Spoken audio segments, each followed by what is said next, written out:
오늘 본문의 제목은 안디옥 교회의 태동이라고 되어 있습니다. 창립 기념 주일에 또 이렇게 안디옥 교회의 시작을 바라보게 되어집니다.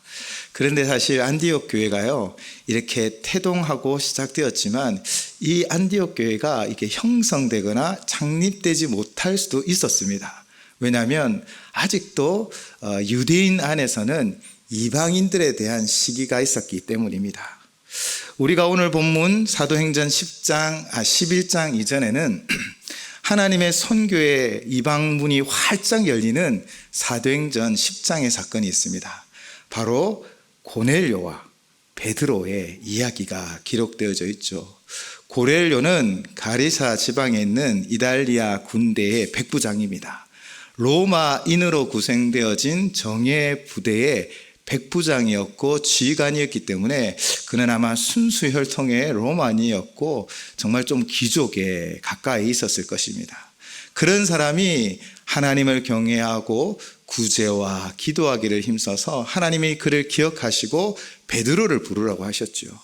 그런데 이때 베드로는 또 환상을 보게 되어집니다. 하늘로부터 보자기가 내려오는데 각종 짐승들이 있는 거예요. 먹어라 하니 나는 이전부터 율법을 지켜 이 부정한 것들을 먹지 못하겠습니다 라고 얘기하니 내가 정하다 한 것을 내가 왜 부정하느냐 라고 이야기하는 3번의 환상이 있었어요.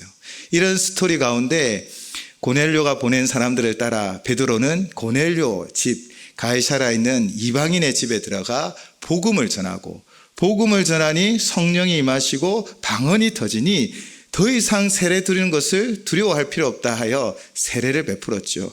이 사건을 통해 이제 복음은 정말 온 유대와 사마리아와 땅끝까지 이제 전파되어지는 문이 활짝 열렸는데 11장 전반부를 보시면 이를 시기한 사람들이 있었습니다. 누구였을까요? 바로 할례파 기독인들인 거예요. 할례를 받은 사람만이 하나님의 백성이요 구원을 받을 수 있습니다 라는 그 시기 때문에 문제가 생겼던 거예요. 그러나 베드로는 그들 앞에 담대히 하나님의 역사를 말하죠. 하나님이 이방인 고넬료에게 나를 부르라 하였고 하나님은 나에게 모든 것은 정하다 말하였으니 이것이 어찌 하나님의 역사가 아니겠느냐. 그리고 말씀을 전할 때 성령이 임하여 방언이 터지고 또 그래서 내가 세례를 주었고 이 일은 욥바에서 왔던 6 형제들이 증인이다 라고 이야기합니다.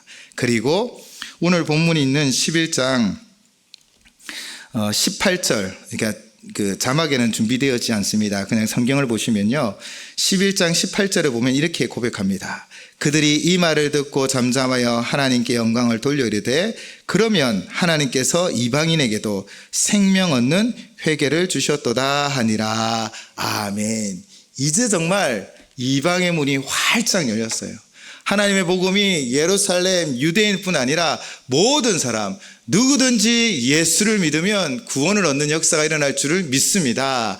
그 일에 이 중요한 이방 선교의 가장 전초 기주가 될 안디옥 교회가 오늘 드디어 태동을 합니다.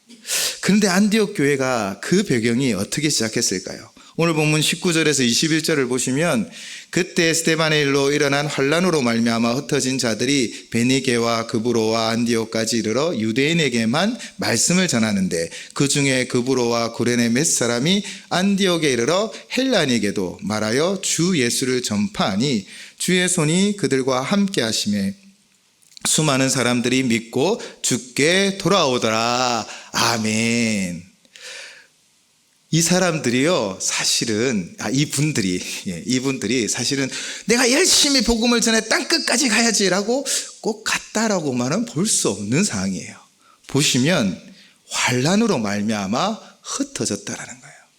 하나님이 예루살렘에 스데반이 순교하며 예루살렘에 큰 환란이 있었습니다. 사도행전 8장 1절 제가 읽어드리겠습니다. 그날에 예루살렘에 있는 교회에 큰 박해가 있어 사도 외에는 다 유대와 사마리아 모든 땅으로 흩어지니라.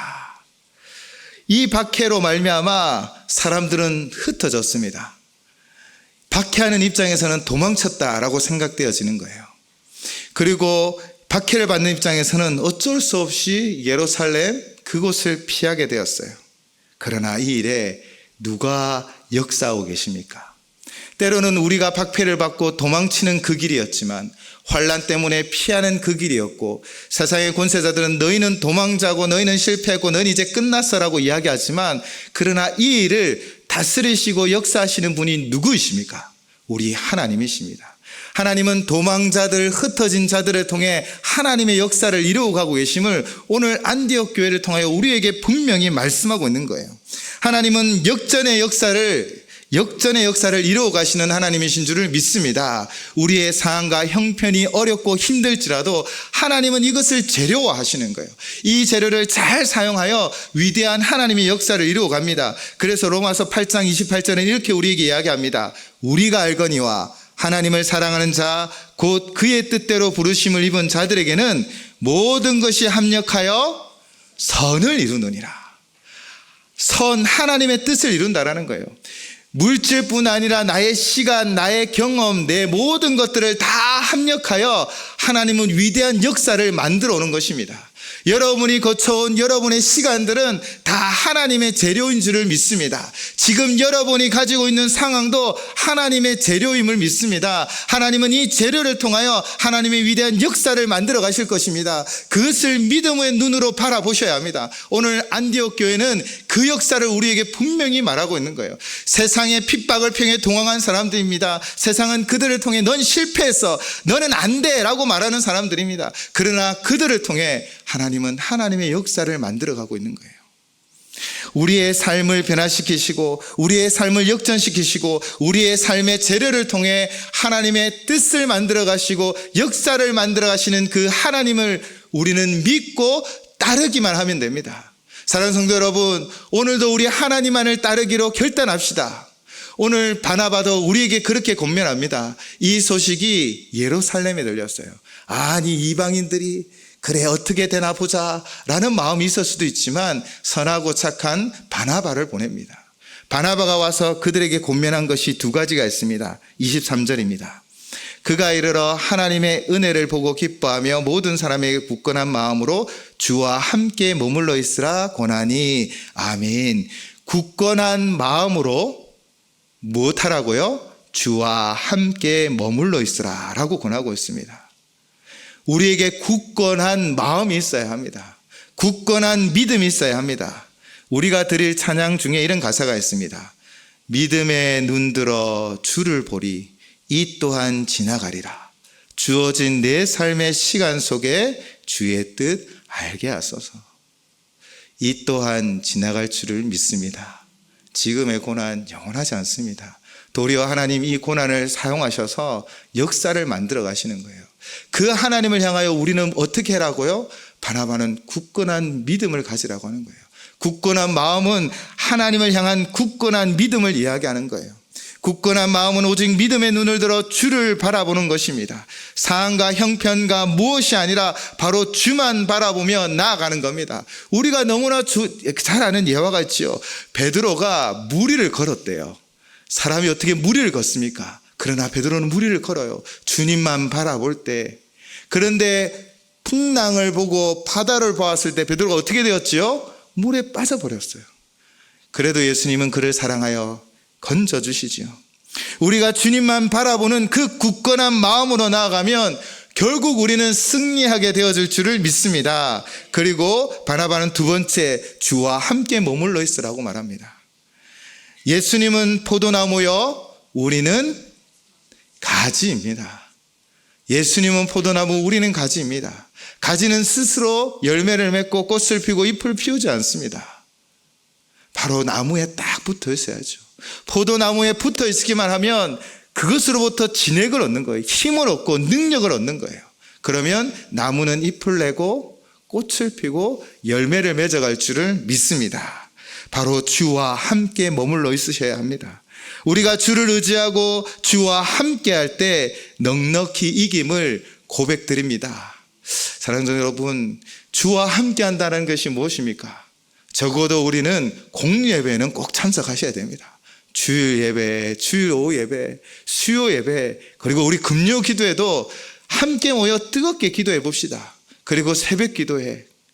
그렇게 주와 머무는 것은 예배를 지키고 자리를 지키는 거예요.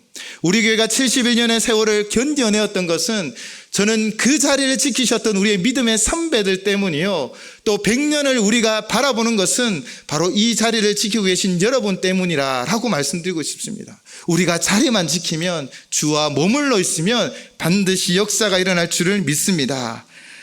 우리 이 고백을 또 찬양 가운데 드릴 거예요. 세상 어떤 것도 나의 사랑 끊을 수 없네. 나는 영원히 주님 사랑해요. 이 고백이 우리 중심의 고백이 되시기를 주님의 이름으로 축원을 드립니다. 그리고 바나바는 어떤 이 사역을 합니까? 그는 홀로 이것을 감당하지 않았습니다. 바로 사울을 부르지요. 그렇게 예수님을 핍박했지만, 회심하고 돌아왔지만 아직도 의심의 눈초리가 많았어요. 그러나 바나바는 그를 품습니다. 그와 함께합니다. 그와 놀라운 역사를 이루어갔을 때 26절을 보시면 안디옥에서 비로소 그리스도인이라는 일컬음을 받게 되었대요. 우리가 무엇으로 세상에 그리스도인임을 드러낼까요? 저는 여기에 비밀이 있다고 생각합니다. 우리가 서로 겸손히 섬기면 돼요. 서로 사랑하고 위로하고 손 한번 잡아주고 힘내세요 격려하는 거예요. 우리는 너무 스타일이 달라요. 저도 사실 스타일이 정말 다릅니다. 예, 다르죠. 우리 모두 다 달라요. 거기에 또 상처받기도 하고 힘들기도 합니다. 그러나 우리가 서로를 인정하고 보듬고 서로 함께할 때 우리는 하나님의 위대한 역사를 만들어갈 줄을 믿습니다. 성경은 그 역사가 개인의 역사로만 끝나지 않음을 말하고 있습니다. 바로 27절에서 30절을 보시면 교회가 서로 돕고 있습니다. 예루살렘 교회가 바나바를 파송하여 안디옥 교회를 든든히 세워갔습니다. 예언대로 이 예루살렘에 큰 흉년이 있을 때 바로 안디옥에서 물질을 모으고 마음을 모아 그들을 도와주었던 역사가 27절에서 30절에 분명히 기록되어져 있습니다. 교회는 하나 되어야 하고, 교회는 서로 도와야 하고, 교회는 서로 사랑해야 하는 것이 당연한 것입니다. 그래서 우리 교회는 칭찬받는 교회입니다. 우리는 국내 선교를 하고 있죠. 그리고 해외 선교도 하고 있습니다. 제 소망은 조금만 더 우리 열심을 내시면 더 좋지 않을까. 지금 많이 힘들어하는 교회들이 많이 있습니다. 코로나가 참 지났지요. 그런데 아직 회복받지 못한 교회들도 많이 있고요. 또 선교사님들과 이런저런 제가 아는 퉁투를 통해 얘기 들었더니 이런 일들이 있답니다. 1세대 우리 믿음의 선배들 목사님들은 참 선교에 열정적이었어요. 그런데 2세대 목사님들이 이게 좀 선교에 열의가 없으니까 1세대 목사님이 선교하시던 게 차츰차츰 끊기는 그런 경우들이 있어서 어려움이 있었다고 합니다. 그러나 우리 교회는 이 일을 계속해서 나아가셔야 합니다. 우리 교회가 돕고 섬기면 하나님의 교회, 하나님의 나라가 든든히 세워져 감을 믿습니다. 이 일을 위하여 우리 좀 더 힘내어서 정말 안디옥 교회처럼 온 세계에 복음을 전파하는 전초기지가 되고 하나님께 쓰임받는 우리 교회가 되셨으면 좋겠습니다. 사랑하는 성도 여러분, 기억하십시오. 여러분 인생의 모든 순간순간을 하나님이 재료로 사용하셔서 위대한 역사를 만들어갈 것입니다. 우리가 굳건한 믿음으로 하나님을 바라보고 우리가 주와 늘 머물기를 힘쓴다면 하나님 반드시 하나님의 역사를 이루어가는 거예요. 그리고 우리가 서로 협력하고 위로하고 격려하고 하나됨의 아름다운 모습을 우리 지역에 보여줍시다. 그리고 우리 연약한 교회들을 품으로 하나님의 나라를 확장하는 우리 연산제일교회가 되기를 주님의 이름으로 축원을 드립니다. 제가 기도하겠습니다.